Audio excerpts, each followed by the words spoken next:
नक्सलवाद का जो मुद्दा था एक बड़ा मुद्दा जिसे लेकर वो कांकेर की सभा में खेल गए। बस्तर जो है ये प्यासा हो गया है। इस बस्तर को पानी की आवश्यकता किसी प्रकार से किसी मुद्दे को लेकर बात नहीं की। बस यही है, राहुल गांधी, प्रियंका गांधी, मोदी, इन्हीं के बीच आपस में बस घूम रहा है। जनता का वोट आखिर किस ओर जाएगा वो तो खैर 4 तारीख को पता चलेगा, लेकिन जनता का वोट भी इस बार बदला हुआ नजर आ रहा है। लोकसभा चुनाव को लेकर दूसरे चरण का मतदान 26 अप्रैल को होना है, जिसको लेकर अब चंद ही दिन शेष रह गए हैं।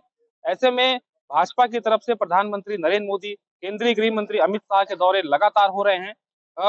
कुछ दिन पहले अमित शाह भी कांकेर पहुंचे थे। अमित शाह ने एक बड़ी सभा को यहाँ पर संबोधित किया है। अमित शाह की सभा के बाद यहाँ पर क्या कुछ समीकरण बदले हैं, हम जानने का प्रयास आज करेंगे, क्योंकि ये जो सीट है काफी कांटे की टक्कर वाली सीट मानी जा रही है। उसके बाद एक बड़ी सभा होती है अमित शाह की। अमित शाह की सभा के बाद क्या लगता है, कुछ माहौल बदला है? जी देखिए, भाजपा और कांग्रेस दोनों अपना मेहनत कर रही है। कांकेर में देखा गया है तो बड़ी सभा अगर लोकसभा चुनाव के दौरान अगर किसी की हुई है तो वो भाजपा के अमित शाह की सभा थी। लेकिन मेरा ये मानना है कि भाजपा और कांग्रेस मेहनत जरूर कर रही है, लेकिन जो फर्स्ट फेज का जो चुनाव प्रतिशत और देखा गया है, उसके हिसाब से ऐसा लगता है कि जनता जो मतदाता है, उसमें चुनाव को लेकर कहीं उत्साह नजर नहीं आ रहा है। क्या लग रहा है, क्यों कारण है कि इस बार इस लोकसभा चुनाव को लेकर उत्साह नहीं दिख रहा है?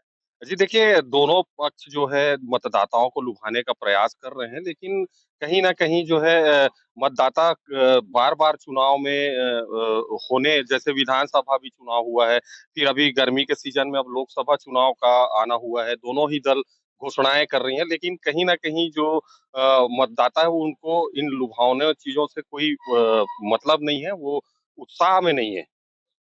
अमित शाह का दौरा हुआ। अमित शाह ने तमाम बातें बोली, नक्सलवाद के खात्मे की बात कर दी उन्होंने।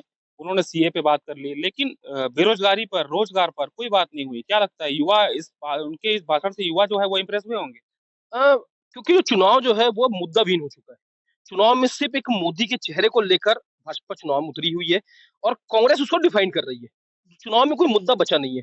और रही बात एक उनकी बेरोजगारी का मामला जो था वो बोलने बेरोजगारी के लिए बोले नहीं, महंगाई का मुद्दा था उसे बोले नहीं। लेकिन कांग्रेस भी इस मुद्दे को लेकर डिफाइन नहीं कर पा रही है। कांग्रेस भी अभी वहीं तक पहुंची हुई है कि मोदी के चेहरे पर के खिलाफ बोलना या भाजपा के खिलाफ बोलना, कोई जनहित के बात को लेकर कांग्रेस भी उस मुद्दों को लेकर चुनाव में मैदान में नहीं आ पा रही है। तो इसका मुझे लगता नहीं कि असर पड़ता दिखाई देगा। लेकिन हाँ, नक्सलवाद के जो मामले में उन्होंने कहा कि 2 साल में नक्सलवाद को खत्म करेंगे, तो ये एक बड़ी चीज़ हो सकती है यहाँ के ग्रामीणों के लिए। कई जगह ऐसे हैं जो आज भी नक्सल गतिविधियों से पीड़ित है, कई गाँव के गाँव। तो उनके लिए कि ये बड़ी अचीवमेंट हो सकती है यदि 2 साल में ये नक्सलवाद खत्म करते हैं तो। ये बड़ा उनको एक मिल सकता है उनको। नक्सलवाद को खत्म कैसे करेंगे? नक्सलवाद एक विचारधारा है। आप लड़ाकों को मार सकते हैं, लोगों के दिमाग से नक्सलवाद कैसे निकलेगा? इस पे भाजपा क्या प्रयास करेगी? क्या लगता है आपको? अब वो तो उस दिन मंच से जो बोले उन्होंने यही कहा कि समर्पण कर दें। उन्होंने तो पहला बात यही कहा कि समर्पण कर दें। ये तो गोली खाने को तैयार हैं, जो मन से उन्होंने कहा। तो कहीं न कहीं ये कि यदि आपको सरेंडर करने के रास्ते भी वहाँ पर दिए गए हैं और इतने साल से नक्सलवाद जो बस्तर के विकास को रोक के रखा है, कई जगह जैसे जहाँ पर खुद हमको जाने में, रात के आने में डर लग रहा है, तो आम लोगों को भी उस चीज़ को महसूस करना पड़ रहा है। तो ये नक्सलवाद का जो मुद्दा था, एक बड़ा मुद्दा जिसे लेकर वो कांकेर की सभा में खेल गए। और मुझे लगता है कि कांग्रेस इस चीज़ को डिफाइन नहीं कर पा रही है। उनको कांग्रेस सिर्फ़ ये मोदी के ऊपर ही उँगली उठा रही है। जनहित के मुद्दे को लेकर नहीं आ रही। उस दिन प्रियंका गांधी का कार्यक्रम था बालोद में, उन्होंने भी मोदी के ऊपर उनकी नीति के ऊपर वो लगाई। इलेक्टोरल बॉन्ड को लेकर उनके ऊपर कहा, संविधान बदलने की बात कही। लेकिन बेरोज़गारी का मुद्दा, यहाँ पर कांकेर के रेलवे लाइन का मुद्दा, ये मुद्दा कांग्रेस तो उठा नहीं पा रही है ना। क्या लगता है कि अमित शाह की सभा हुई, अमित शाह ने बेरोजगारी पे बात नहीं की, रोजगार पे बात नहीं किया, लेकिन कांग्रेस ने भी इस मुद्दे को नहीं घेरा, कांग्रेस ने भी इस मुद्दे को घेर नहीं पाई कांग्रेस। क्या लग रहा है आपको कि अमित शाह की सभा के बाद क्या कुछ माहौल भाजपा के पक्ष में जाएगा? क्योंकि अमित शाह ने बेरोजगारी पे बात नहीं की, रोजगार पे बात नहीं किया, महँगाई पे बात नहीं की, तो क्या क्या कांग्रेस आने वाले 3 दिनों में इन मुद्दों को भुना पाएगी?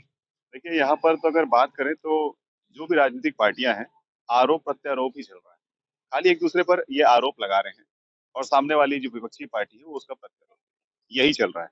स्थानीय मुद्दे गायब हैं, चाहे बेरोज़गारी के मुद्दे की बात करें, शिक्षा की बात करें, स्वास्थ्य की बात करें, रेल मुद्दे की बात करें या पेयजल की बात करें। भीषण गर्मी का समय है। अभी कांकेर जिले के कई ऐसे इलाके हैं जहाँ पर पानी की काफ़ी समस्या है। तो बस्तर जो है, ये प्यासा हो गया है।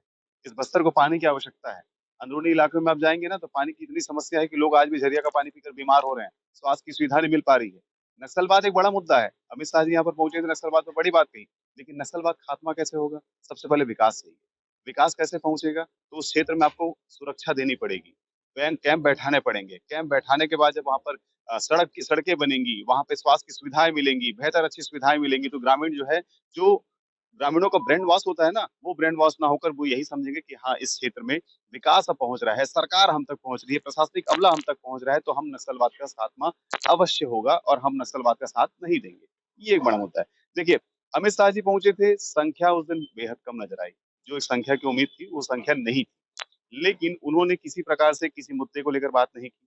बस यही है, राहुल गांधी, प्रियंका गांधी, मोदी, इन्हीं के बीच आपस में बस घूम रहा है। स्थानीय मुद्दे गायब है। नेता जो है बस खाली आरोप प्रत्यारोप लगा रहे हैं, जनता की उनसे कोई मतलब नहीं है।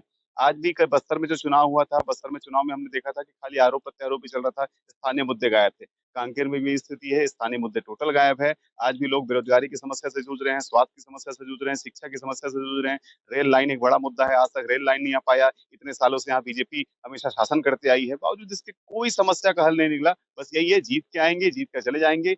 जनता का वोट आखिर किस ओर जाएगा, वो तो खैर 4 तारीख को पता चलेगा, लेकिन जनता का वोट भी इस बार बदला हुआ नजर आ रहा अमित शाह ने बहुत से मुद्दों पे बात की, लेकिन स्थानीय मुद्दों की जानकारी शायद उन्हें भी नहीं होगी।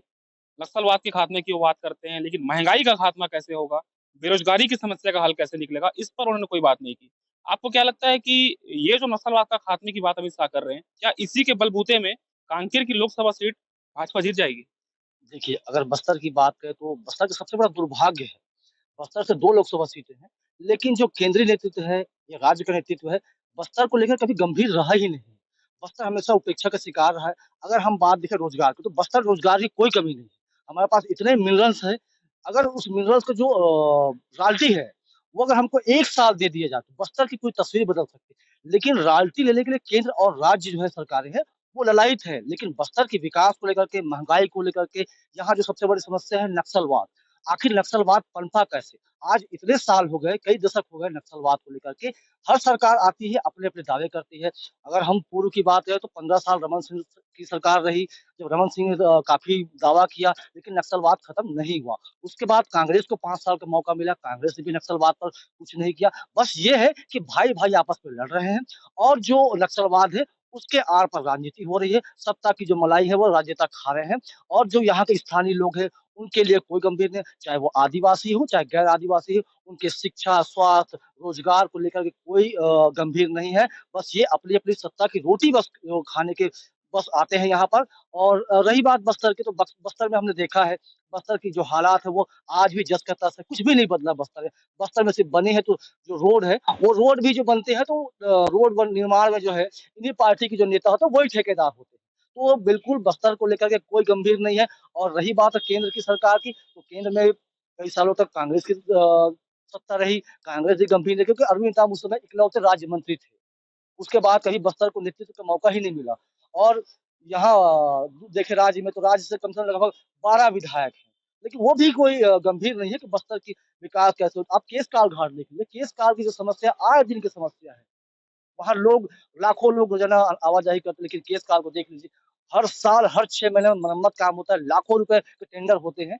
वो टेंडर कहाँ जाते हैं, कैसे निर्माण होता है और कैसे 6 महीना 2 महीने के बाद उसकी स्थिति होती है, ये किसी से छुपी नहीं है। लोग कितने त्रस्त हैं, वो जानते हैं, लेकिन लोगों को सुनने वाला बस्तर में कोई नहीं है। तो बस्तर की चीज़ों को, बस्तर की समस्याओं को सुनने वाला कोई नहीं है, ऐसा कहना है हमारे एक साथी का। कुछ युवा साथी भी हैं, उनसे पूछते हैं। आप भानु प्रतापपुर क्षेत्र से आते हैं। भानु प्रतापपुर क्षेत्र में भी बहुत सारी समस्याएँ हैं। पिछले 25 साल से भाजपा के विधायक हैं। आपके यहाँ रेलवे तो पहुँच गया, लेकिन नक्सल की जो समस्या है, वो दूर नहीं हो पाई। जो बेरोजगारी की समस्या है, वो दूर नहीं हो पाई। आपको क्या लगता है कि मौजूदा जो परिस्थितियाँ हैं, वो किसके तरफ जा रही हैं? देखिए, जो चुनाव है इस बार, ये कहना जल्दबाजी होगा कि यह जो वो दोनों पार्टी है, दोनों राष्ट्रीय पार्टी है, ये चुनाव किस तरफ जाएगी इस पर स्पष्ट कहना अभी मुश्किल है। लेकिन मैं ये ज़रूर कहूँगा कि भानु प्रतापपुर क्षेत्र जो है एक माइनिंग क्षेत्र है और यहाँ पर रोज़गार, स्वास्थ्य, सड़क, ये चीज़ें बहुत बुरी हाल है और इस पर सुधार होना चाहिए। आजकल की अगर हम परिस्थिति को देखते हैं तो ये कहीं किसी भी ये स्तर से परिपक्व होते नहीं दिखाई दे रही है। और मुझे लगता है कि इस बार लोकसभा जो चुनाव है, इस पर सब अपने-अपने दावे कर रहे हैं, लेकिन स्थायी यहाँ के जो मुद्दे हैं, रोजगार की है, सड़क की है, शिक्षा की है, स्वास्थ्य की है, ये इस मुद्दे विहीन हो गई है, ये जो लोकसभा की जो सीट है। और मैं अगर बात करूंगा तो यहाँ पर जो है 2 जिला आता है और धमतरी और कोंडागांव जिला भी इस पे टच होता है और इस पर टोटल 8 विधानसभा में 8 विधानसभा की अगर बात करें तो यहाँ सभी जगह जो है एक ही समस्या है, सड़क, शिक्षा, स्वास्थ्य, इन चीजों पर कोई बात नहीं हो रहा है। स्थायी मुद्दे यहाँ से पूरी तरह गायब है। एक और साथी हमारे साथ हैं, उनसे भी हम बात करते हैं। नक्सलवाद के खात्मे की बात हो गई। बेरोजगारी एक बड़ी समस्या है, क्योंकि कांकेर जो है शिक्षित क्षेत्र भी है, आदिवासी वर्ग की भी जनसंख्या अच्छी खासी है। शिक्षित आदिवासी कहा जाता है कि आदिवासियों को आरक्षण दिया जा रहा है, लेकिन शिक्षित आदिवासी भी आज की डेट में बेरोजगार बैठे हैं।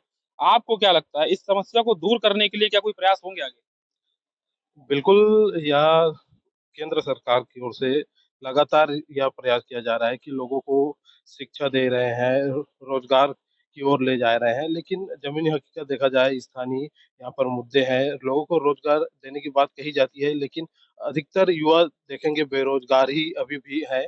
कई बार यहाँ युवा के द्वारा प्रदर्शन किया जाता है रोजगार के मुद्दों को लेकर खासकर। लेकिन रोजगार देने की बात तो करती है शासन, लेकिन कहाँ रोजगार दे रही है, ये अब तक स्थानीय युवाओं को पता भी नहीं है। तो बात साफ है कि अमित शाह जी कांकेर पहुंचे, उन्होंने दावा किया कि नक्सलवाद का हम खात्मा कर देंगे। और बहुत से दावे उन्होंने यहाँ पर किए हैं, लेकिन जो प्रमुख समस्याएं लोगों की है, बेरोजगारी की समस्या है, महंगाई की समस्या है, इसको लेकर अमित शाह के 45 मिनट के भाषण में कोई भी जिक्र नहीं था। युवाओं का सीधा सवाल है कि आपने जो दावे किए हैं उससे हमारा क्या फायदा होगा, क्योंकि जब तक महंगाई दूर नहीं होती है तब तक हर एक आम आदमी के घर में सुख खुशी नहीं आएगी। जब तक बेरोजगारी की समस्या दूर नहीं होती है, तब तक लोगों को जो है उनके हाथ में पैसे नहीं आएँगे। आप रोज़गार कैसे देंगे, आप महँगाई को कैसे दूर करेंगे, इस बात को लेकर कुछ भी केंद्रीय गृह मंत्री ने नहीं कहा। तो लोगों का बड़ा सवाल यही है कि जो प्रमुख मुद्दे हैं, आखिर वो इस चुनाव से क्यों गायब हैं? प्रमुख मुद्दों पे बात क्यों नहीं होती है? ये भी दावा लोग कर रहे हैं कि इस चुनाव में जो है, जो वास्तव में मुद्दे होने चाहिए, वो मुद्दे गायब हैं। केवल आरोप-प्रत्यारोप का दौर चल रहा है। अब कुछ दिन में वोटिंग होने वाली है, 4 जून को नतीजे आएँगे, तब ये बात साफ हो जाएगी कि वास्तव में यहाँ पर आखिर कौन जीत कर आता है और कौन इस क्षेत्र का भविष्य गढ़ता है। गौरव श्रीवास्तव, छत्तीसगढ़ तक, कांकेर।